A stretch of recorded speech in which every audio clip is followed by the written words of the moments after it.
reptiles. Now, why then would the magical place like the rainforest would need to fight back? It is simply because they are home to numerous species of plants as well as animals, some of which you guys will meet today. First up, we are going to go all the way to Central and South America and welcome my very cute furry friend over there. His name is Nike and he is a South American Platimundi. Alright, Nike, he is using his long banded tail to help him balance as he goes across that vine. On the stage, we are going to be joined by two of his brothers. They are Patches as well as Sumo. Now, Patches and Sumo as well as Nike will be showing you guys some of the foraging behaviors. Now, there are two features that allow them to be excellent foragers. First up, they have long snouts. They are extremely flexible. They can move in any direction, much like an elephant's trunk. And the second feature are long, sharp claws, which enable them to dig through the thick forest floor and also help them climb up in trees and branches. Alright, everybody is gonna go home soon. We're gonna move on to the next segment. Now, my next animal, he is black and white and he's kind of famous through the animated movie called Madagascar. You guys might know him through this song. Yes, we like to move it. We are gonna say hello to Bibi. And us also on stage are two of their favorite trainers. We have got Ellen as well as Mano.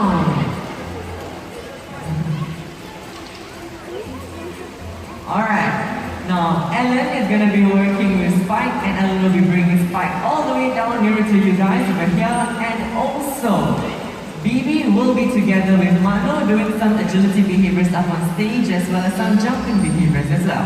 Now, a couple of fun facts about lemurs is that in the wild, they would be traveling in groups of 15 or more members and the males are at the bottom of the social hierarchy. So if you see any lemurs out in the wild or even some of them in the exhibits, you'll see that the females are the ones that are leading the group. Yeah. So we have males together with us. They also have their own hierarchy system. Spike just happens to be at the top of that. Alright, you're going to see some of the training methods that we're going to use today. As you can see, as I said earlier, we're doing some trainings today. As you can see, Manu is holding an orange stick over there. That is what we call a target. Now, a target is an extension of a trainer's arm, and it will help the trainer guide the animal to wherever he needs to go. Now, also, you will hear a couple of clicks from Ellen as well as Manu. Now, that is what we call the clicker. The clicker is a recall system that we have trained our animals to respond to. So when they hear the clicker, they know that they're supposed to go to that area and they're going to receive the reward over there. Now, all of the animals that we are trained in the show, they are done in a food reward system.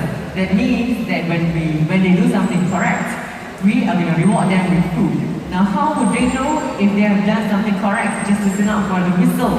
The whistles are the signals to the animals that they have done something that is correct to the trainer and should be expecting a very nice, tasty food reward in a very short while. Alright, now we're going to do some stick fighting behavior. Now in the wild, lemurs, male lemurs, when they have got into a disagreement, they're going to rub their sand glands onto that tail and they're going to swoosh it against each other. Now the smellier lemur will win. The lemur that holds his ground will be the winner for the day. The one that has to back away will just have to fight another day. Alright, Bibi is on his way back. Spike will be making his way back as well. And we will be welcoming our next animal. We're going to travel all the way to Southeast Asia. More specifically, we're going to travel to the skies of Singapore. We're going to be looking out for a medium-sized bird with black feathers and a yellow beak. They are quite famous nowadays, especially in the extreme ends of Singapore, like Changi as well as Jurong. Alright. Is she up yet? Yes, there she is. Now, her name is Jiku, and she is our female Oriental Pied Hornbill. Alright, Chiku will be doing two behaviors for us today. She will be flying across the amphitheater, and also the second behavior, you guys will just have to sit back and relax and anticipate for the second behavior. It's one of the most exciting part of the show, just for your information. Alright, now as Chiku makes her long haul flights, I want you guys to listen up. She doesn't make a sound. Glide, clap their wings a few times, and they will glide. That is also one of the unique patterns for the hornbills. Alright, hornbills, they are also omnivores, which means that they can catch animals, and put your slow-mo features on, and we're gonna see that great catching in action. Alright, 1, 2, 3, and yes sir! There you go, well done. Okay, if you have missed that, we got one more game, okay? Chiku. 1, 2, 3, and yes sir! Well done! Give it a round of applause for the amazing animal. Everybody say bye, Chiku. Nasty reputation. Some people say that they are evil, some people say that they strike with no reason or warning, and some people will know them when they make this sound. Alright, whatever animal am I talking about? Come on, what animal? Snakes, yeah, precisely. Alright, snakes love cool and dark places, but in weather like this, they will prefer a bit of warmth as well. So how about you guys check some warm spots near you guys, such as underneath your seats. Alright, who has a snake today? Alright, a lot of nervous faces over here. But don't worry, nobody's gonna get bitten because no snakes are underneath your seats, but I'm gonna fetch my skinny friend from the cave.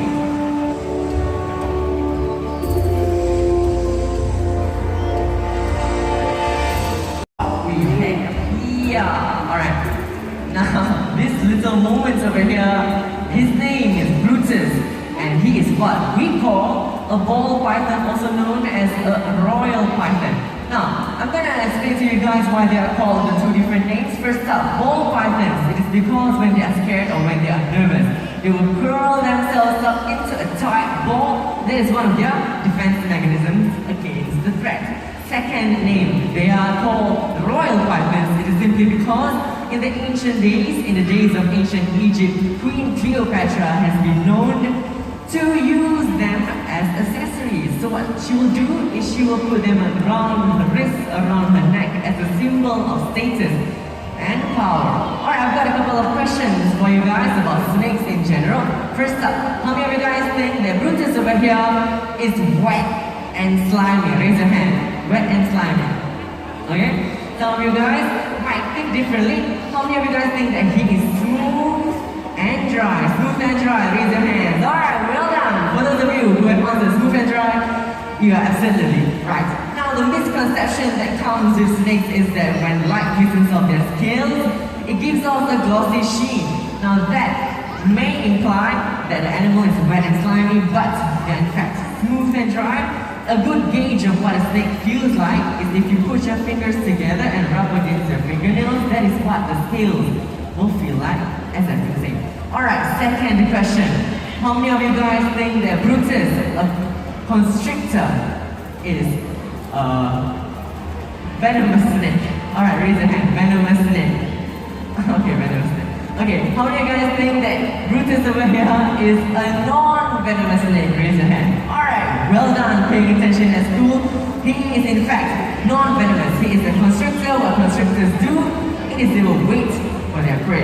And they will strike at them, coil around them, squeeze them to death, and lastly, they will swallow them whole. Alright, now Brutus, a fun fact about him is he is actually a confiscated pet from one of the illegal owners here in Singapore, donated to us to help to care for him better. Now, man has caused much more devastation than poaching in the wild. We have caused deforestation, and our friends are also fighting a losing battle in the wild, losing their homes as well as their lives as we speak. Now, in the next segment of the show, we are going to show you guys just a short representation of what deforestation looks like, and you guys can have a look and see if you want to be part of the problem or want to be stopped being a part of the solution. Alright, have a look.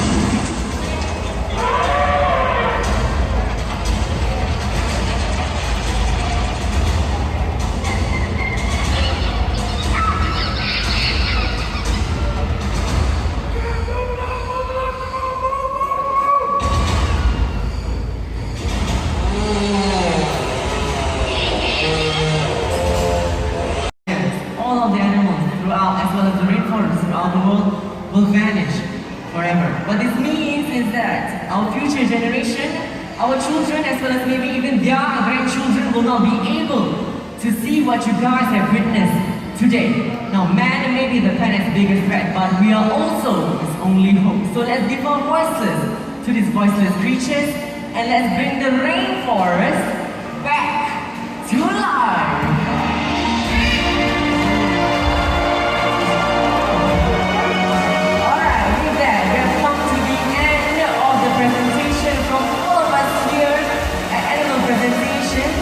As well as the Rainforest Spice Guide Show. We do wish you have a great week here ahead at the Singapore Zoo. Take care, stay safe and love. Not leave us. Bye-bye.